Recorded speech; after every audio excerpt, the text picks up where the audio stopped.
Hi, I'm Jon. And I'm Eli. And you're watching Screen Obscura. And today we're talking about Emerald Fennell's new adaptation of Wuthering Heights. Emily Bronte wrote the book that I didn't read. Margot Robbie and Jacob Elordi starred in this movie. Yeah. It's a romantic drama set in Victorian era. It's not perfectly clear exactly when it takes place. I presume it's also England. I don't know if Wuthering Heights is a real place. We didn't do our research.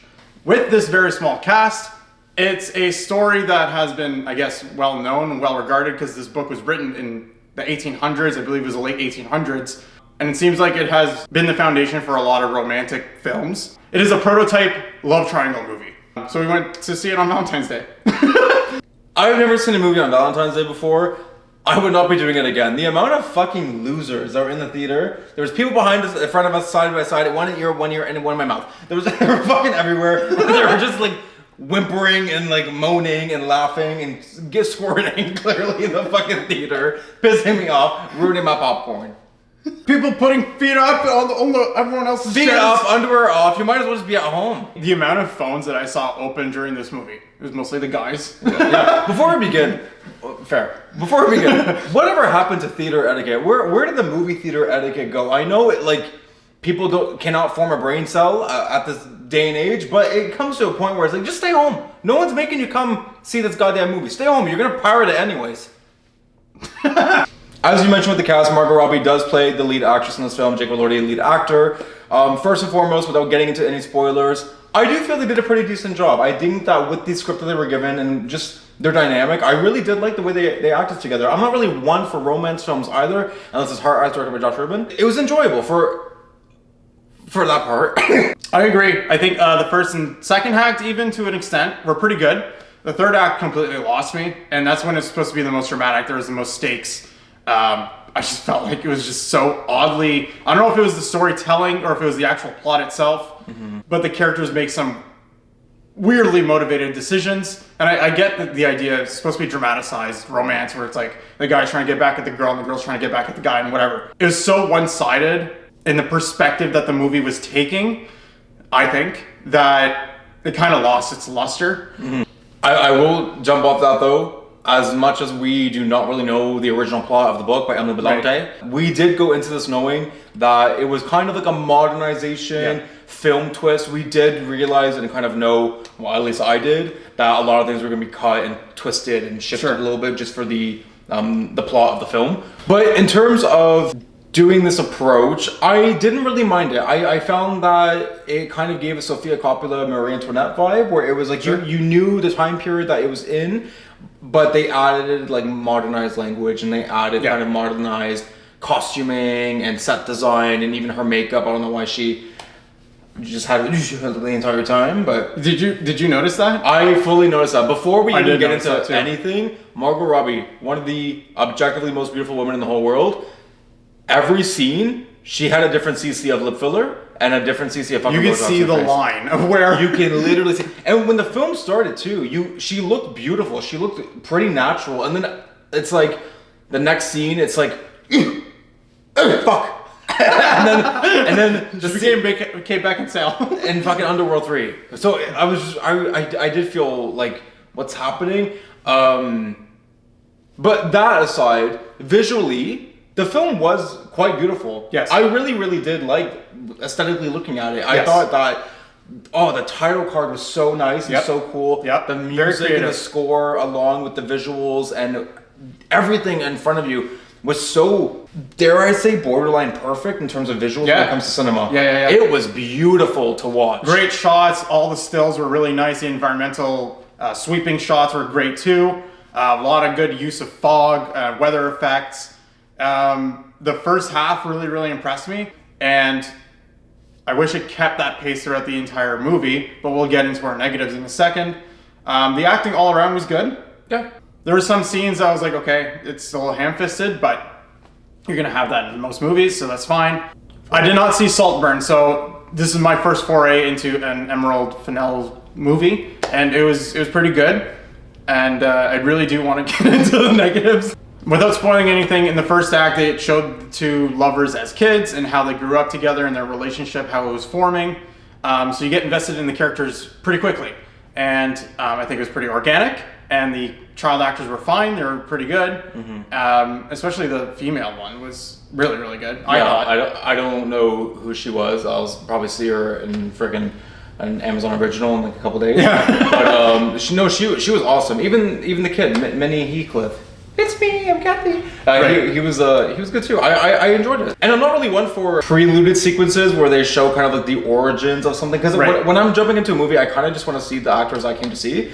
But I really like this. I felt that, like you said, it was organic, and I felt that it really played along with the development of the story and the characters. It wasn't something that was kind of just like you felt that they had to throw in there. Right. It was more pure character development, which I really liked, and plot development as well, which is great. And then the shift came when I guess she had her sexual awakening as an adult, and then she realized kind of what attraction is and the difference between platonic love and then romantic and sexual. Yeah, romantic sexual love. I was going to say infatuation, but yes, that works too. And then the drama starts from there, where she, I guess, grows up she's supposed to be a lady. She's of a noble family. She's of nobility, but her family has no wealth. So because she's so beautiful, she gets sort of married off. In the trailer, you don't really notice that. The trailer didn't give really anything away besides sexually driven nature and colorful movie. That's basically all I got from watching the trailer, and I didn't want to watch the full movie, but I still did.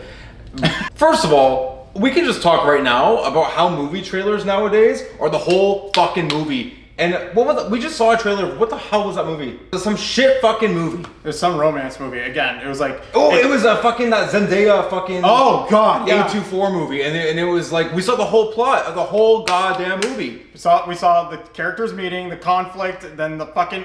The climax, and then the resolution. Yeah, and I was like, I'm sorry...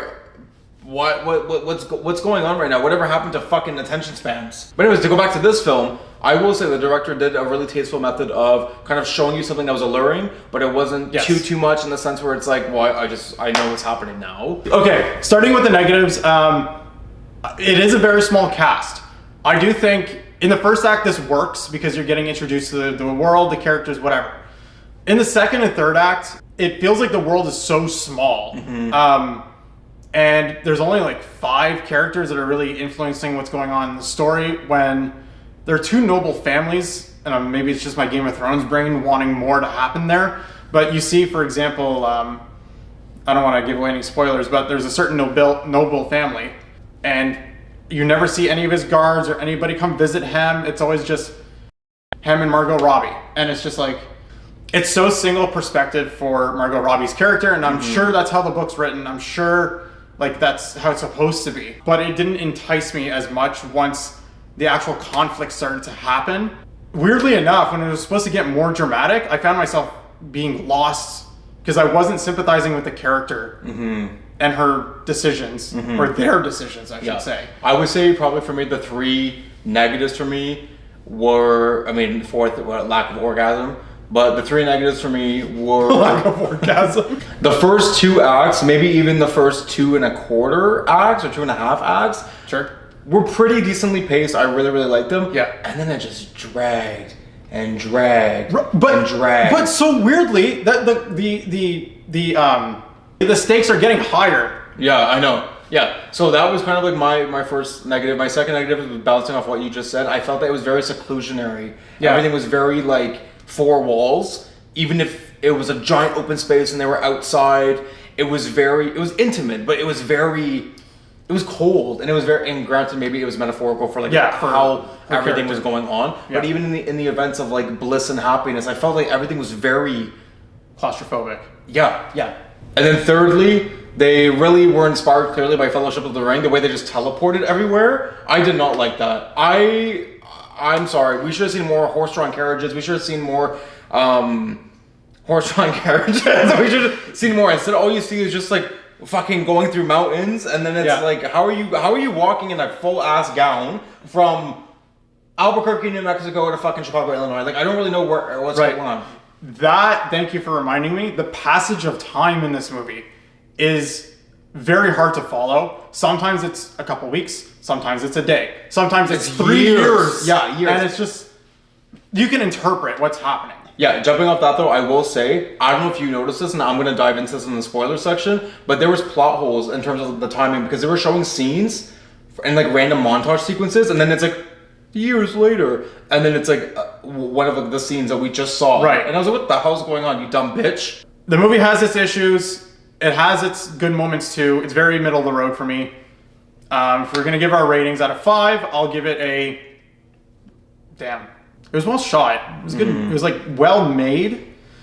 2.75. I'm gonna go with a 3. I'm gonna go with a 3.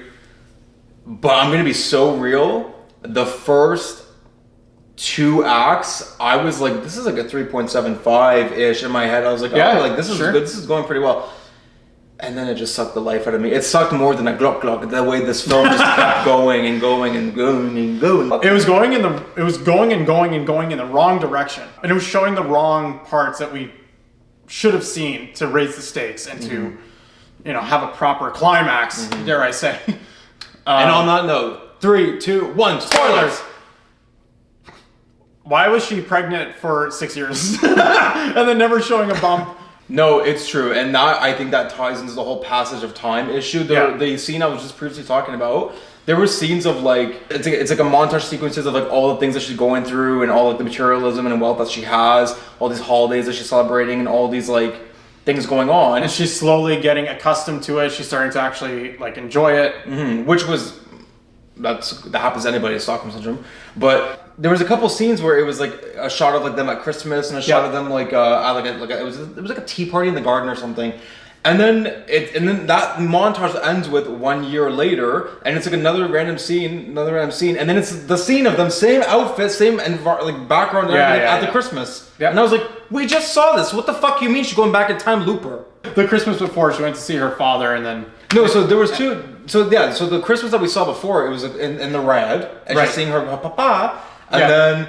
there was a scene of her. We didn't know it was Christmas in the montage sequence. It's her when she's like sitting in the blue background. She has like the fucking Euphoria makeup. And then Isabella is just like, giving her shit. And she goes, oh, thank you. And then it goes to like the next scene. And then it's like 1 year later. And it's her at that same fucking Christmas. That was a plot hole technicality in terms of cinematography. I would die in this fucking hell. I think I'm gonna die in this house. I get you women love these like back and forth romance stories, but this made no fucking sense because she was totally in the wrong because she cheated on dude. But that's besides the point. We're celebrating cheating in this movie, right? He gets pissed off because she's telling him it's over, and then he tries to get back at her, and he's doing the same stupid thing. It kind of lost me. It's supposed to be dramatic. I get it. They're supposed to be like over. The whole second and a half and third act was them being like, oh my god, we shouldn't be doing this. Yeah. And they were doing it. I get, pissed me off. I get that's like the human condition. That's what people do. But as a storytelling sort of thing, it just, to me, it doesn't raise the drama. It doesn't raise the stakes. It's just kind of like, okay, you're both being stupid. Yeah. Especially her having a like duty to what she had already committed to. I understand the whole lust and attraction. Like, she lost him before she even got married and before she even got pregnant. And it's like, I get it. Like, if you want to be a whore, but it's like, it's repetitive. It got so and don't get me wrong, I'm not trying to be like, oh fuck this because of the plot. It just got so repetitive. All they did was fuck and then be like, we shouldn't do this in it, bruv love. Bruv love. That's all they did. And I was like, okay, how many fucking positions? You don't feel bad for the character when she's dying, for Kathy. You don't feel bad for her at all. At least I didn't. I'm just like, okay, so this is the consequences of your own actions in the movie. Yeah, I do feel that in the beginning it was, the film was like quick and witty, it was comedic, it had like that little sexual tension and it was funny, which I get was like a play on innocence at the time. Then the second that the innocence is broken, it becomes more real and dramatic and really horny. But then it's like, there was so much further character development. There was a cast of 5 people: Nellie, Edgar, Isabella, and then the 2 fuckers. That's literally the whole fucking movie. Yeah. How come she can't? How come Nellie has 4 lines? And all she does is sit there reading letters and burning them. And it was just, and it was stupid. And I understand too the whole, near the end, where he's like, well, as a revenge, he's gonna marry somebody else and make that person like his little pet, and it's gonna be like a back and forth game. Right. Of we're not gonna talk to each other, but we really want to talk to each other. But I'm gonna send her letters until she responds. It was just... She's not gonna text you back, bro. Just leave her alone. Yeah. She has sepsis. There was a lot of potential. There was a lot of... And I will say, circling back to everyone's opinion about the trailer, I think a lot of people also realized it just was not going to be great. A lot of people already had preemptive priority prejudice against this fucking movie. So I do get it, because like even when I saw the trailer, I was like, okay, he's horny, she has Botox. And but then... I don't know, man. It just pisses me off. Like, why is Pete Burns in Victorian England? Like, I don't know why she's walking around like, you love me? And then he doesn't. I'm Jon. And I'm fucking Eli. This is the fucking review for Wuthering Heights. Don't go see it. And I'm Kathy. Let me in your window.